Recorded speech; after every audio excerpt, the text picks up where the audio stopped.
Suami yang membiarkan istri tak menutup aurat, la yadkhulul jannata dayus, tak mencium bau surga dayus. Siapa itu dayus? Alladzi la yagharu ala maharimihi, yang tak ada rasa cemburu kepada mahram. Siapa itu dayus? Alladzi yuqirru su' ala ahli, membiarkan istrinya tak menutup aurat. Tutup aurat. Yang lajang-lajang yang belum menikah, menikah kalian dengan perempuan yang menutup aurat. Yang sudah menikah belum juga menutup aurat, tutup aurat. Tak pernah berhenti tutup aurat, tutup aurat, tutup aurat, tutup aurat.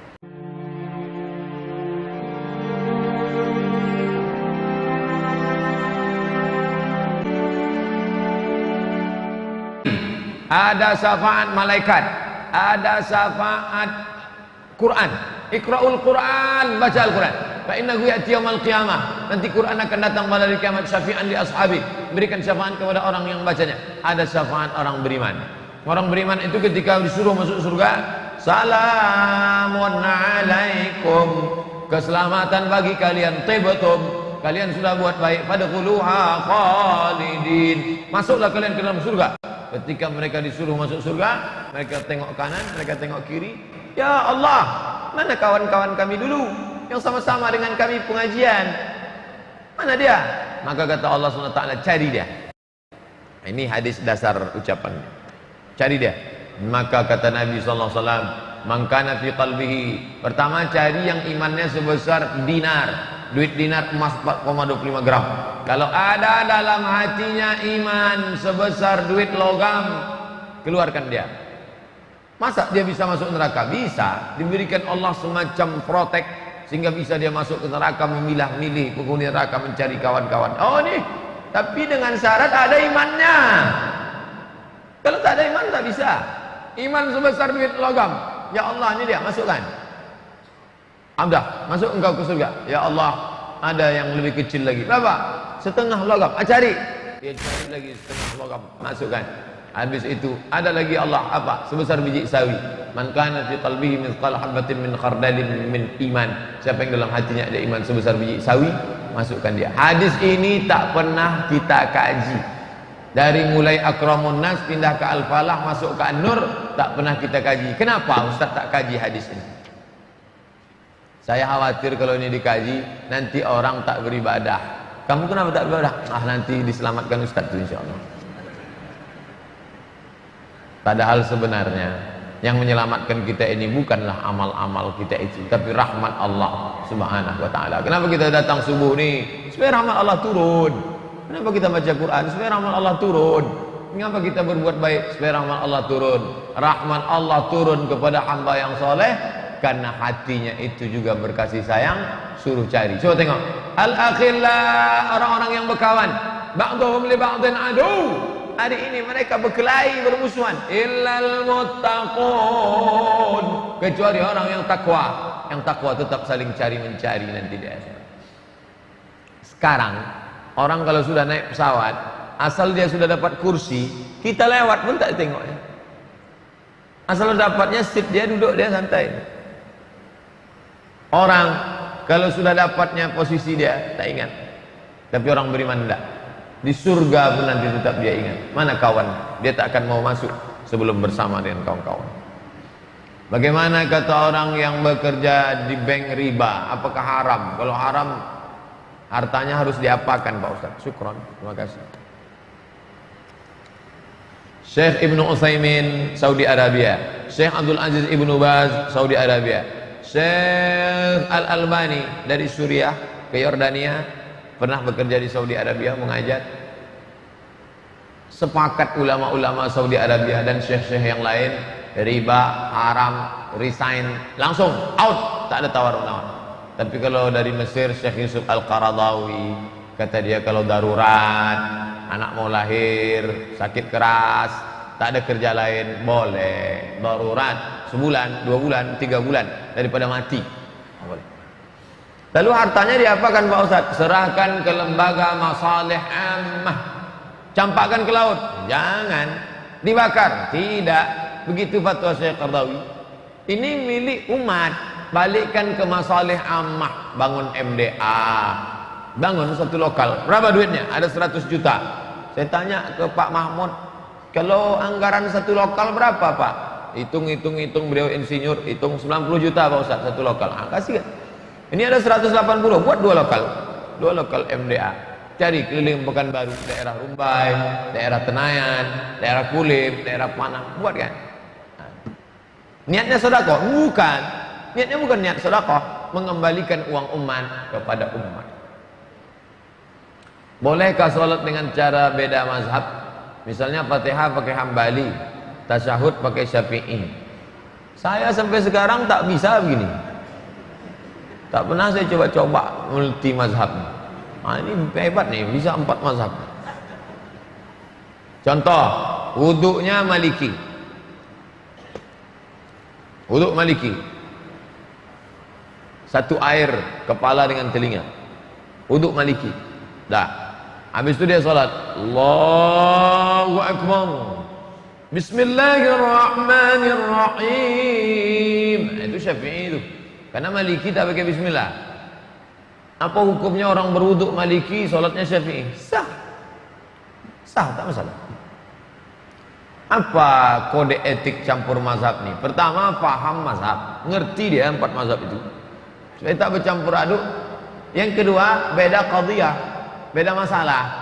Masalah wuduk udah selesai. Masalah salat, masalah baru. Beda qadhiyah. Yang ketiga, ini yang paling penting. Tidak saling membatalkan. Kalau saling membatalkan dia tak bisa. Menurut mazhab ini wuduknya sudah batal, tapi dia bertahan tak batal. Cara wuduknya Syafi'i. Menurut Maliki dia bersentuhan itu tak batal, tapi menurut Syafi'i sudah batal. Itu bermasalah itu. Makanya kalau tak paham mazhab, satu mazhab saja. Saya mengajar, saya sebutkan pendapat. Menurut Hanafi begini, menurut Maliki begini, menurut Syafi'i begini. Tapi yang saya amalkan, tapi saya tak pula mengatakan 100% mazhab Syafi'i. Karena dalam masalah membayar masalah sholat Jumat, kalau menurut mazhab Syafi'i yang asli, kalau dalam satu negeri itu banyak sholat Jumat, maka tak diketahui mana yang sah. Karena aslinya menurut mazhab Syafi'i, sholat Jumat itu satu negeri itu satu masjid. Makanya disebut masjid jami', masjid yang ada sholat Jumatnya. Masjid yang lain hanya subuh, zuhur, asar, maghrib. Jumat tak ada. Jumat di sini semua. Itu masjid, sebelah masjid. Itu tak ada Jumatnya. Mestinya Jumat sini semua. Karena syiar Jumat macam sholat Id ramai turun ke jalan. Itu yang menggetarkan musuh-musuh. Kalau sholat Jumat macam sholat subuh, tak ada getarannya itu. Maka menurut mazhab Syafi'i, kalau dalam negeri itu ada beberapa Jumat, itu setelah sholat Jumat, sholat zuhur. Maka di Pandeglang, kawan saya di Banten, katanya kami habis sholat Jumat itu sholat zuhur lagi Pak Ustadz. Itu mazhab apa? Mazhab Syafi'i. Adapun masjid ini ada Jumatnya, masjid itu Hanafi itu. Secara sengaja tak sengaja kita sebenarnya di Pekanbaru ini, khusus dalam masalah Jumat, kita bermazhab Hanafi. Jual beli kalau mazhab Syafi'i pakai akad. Aku beli ini seharga 5.000 tunai, aku jual. Tapi kita tak ada pakai akad. Saya sampai sekarang beli minum belum pernah pakai akad lagi. Ini tentang masalah.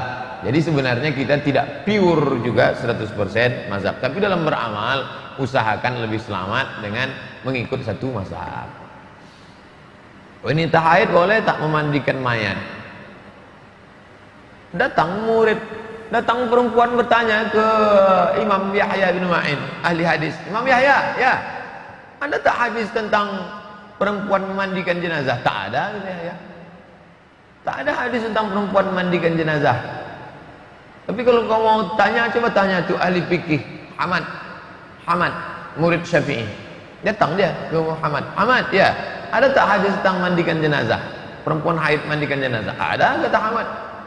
Loh, tadi kata ahli hadis tak ada. Engkau ahli fikih ada? Ada. Mana dia hadisnya? Nih. Nabi pergi ke samping rumahnya, ini mimbar Nabi, samping itu rumah Nabi. Nabi pergi ke rumah manggil Aisyah, ya Aisyah, ya Humairah, wahai engkau yang putih kemerah-merahan, ya Humairah, nawilinil khumrah, tolong kau ulurkan kain. Tolong ulurkan kain. Nabi sedang i'tikaf, dia tak mau keluar, kalau keluar i'tikafnya batal. Tolong ulurkan kain. Datang Aisyah bawa kain. Ini dinding, ini Nabi, ini Aisyah. Ulurkanlah kain itu. Aisyah tak mau ulurkan. Ulurkanlah kain itu. Aisyah tak mau ulurkan. Kenapa? Karena dia sedang halangan. Dia tak mau tangannya masuk ke dalam karena dia kata Nabi SAW, tanganmu tidak haid Aisyah. Maka kata Ahmad, ini dalil bahwa perempuan itu boleh memandikan. Tengok cara pengambilan dalil ahli fikih dengan ahli hadis. Imam Yahya mengatakan tak ada hadisnya. Memang tak ada hadisnya, tapi ahli fikih paham. Dia tidak mengambil teksnya, tapi dia mengambil mafhum, pemahaman terhadap teks. Tak nyambung saya Pak Ustaz. Minum. Kalau tak minum susah nyambung.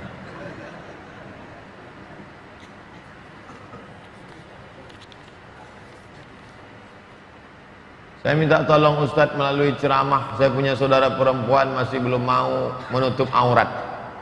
Ibu-ibu dah mulut menyampaikan menutup aurat nih. Tinggal putarkan saja. Perempuan yang tak menutup aurat, neraka jahanam tempatnya. Suaminya yang diam saja, dayus, tak mencium bau surga. Suami yang membiarkan istri tak menutup aurat, la yadkhulul jannata dayus, tak mencium bau surga, dayus. Siapa itu dayus? Alladzi la yagharu ala maharimihi, yang tak ada rasa cemburu kepada mahram. Siapa itu dayus? Alladzi yuqirru su' ala ahli, membiarkan istrinya tak menutup aurat. Tutup aurat. Yang lajang-lajang yang belum menikah, menikah kalian dengan perempuan yang menutup aurat. Yang sudah menikah belum juga menutup aurat, tutup aurat. Tak pernah berhenti tutup aurat, tutup aurat, tutup aurat, tutup aurat. Jangan pakaian sempit, jangan pakaian transparan. Yang boleh nampak wajah, tapak tangan, nampak. Yang tangan zahiruha wa batinuha, ini boleh, ini boleh. Itu. Jilbab panjang, hijab panjang. Bagaimana Pak Ustaz? Karena semua sudah mudah akses komunikasi. Jadi saudara perempuan saya ini Ustaz suka memasang foto profil, menyebarkan foto-fotonya membuka aurat. Pulang dari sini buka itu FB, Twitter, BBM, WhatsApp, tarik semua. Foto-foto yang buka aurat, buang semua, delete, hijrah total, tak ada lagi. Yang sudah di save, disimpan kawan, apa boleh buat? Banyak udah. Yang punya friend 5.000 orang sudah melihat itu tiap hari. Bayangkan dosa zina.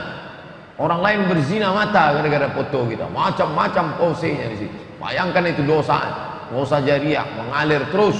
Taubat nasuha, mandi taubat, sholat sunat taubat, berhenti. FB-nya kalau bisa membawa kebaikan, share ceramah, bisa mendapatkan grup-grup, masuk grup-grup yang baik, grup-grup yang mau nahi mungkar. Adapun yang tak baik tinggalkan. Ketika saya larang untuk menghapus, menggantinya, dia mengatakan perempuan yang bercadar aja suka selfie, jadi jangan larang akulah. Perempuan cadar tak jadi patokan.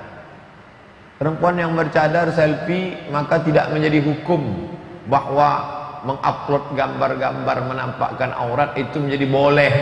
Menjadikan dalil hukum itu adalah Quran, hadis, ijma', qiyas, syar'u man qablana, saddu zara'i, qaulus sahabi, istihsan, istishab. Cara mengambil hukum itu berapa dalam ilmu usul fikih? 10. Quran, hadis, ijma', qiyas, qaulus sahabi, istihsan, istishab, saddu zara'i, syar'u man qablana, urf. 10. Jangan pula tambah jadi 11. Satu lagi, perempuan bercadar jadi hukum. Menambah hukum usul fikih. Jadi bantu saya Ustaz melalui ceramah supaya akhwat yang berhijab maupun yang bercadar untuk menghapus dan mengganti foto mereka agar saudara perempuan saya tak melakukan itu lagi dan dia mau berhijab. Karena saya takut Ustaz nanti foto dia membuka aurat banyak dilihat orang-orang yang bukan mahram. Apakah dicatat sebagai dosa? Ini namanya dosa jariah. Jariah artinya mengalir. Ainun jariyah, mata air yang terus mengalir. Mengalir, bayangkan. Ini anak-anak muda dari sains teknologi yang merekam, mengupload, mengalir pahala khutbah. Bayangkan, dia tak pernah ceramah, anak saintek, tapi mengalir pahalanya. Begitu juga dengan orang yang tak berzina, tapi mengalir dosa zina. Zina mata, zina selera, zina pikiran. Gara-gara apa? Dia kirim gambar-gambar yang membangkitkan hawa nafsu. Masya Allah. Makanya artis-artis itu kalau bertobat, oh ngeri sekali itu. Tak seimbang antara sodakoh, zakat, hajinya dengan dosa yang mengalir banyak sekali. Na'udzubillah.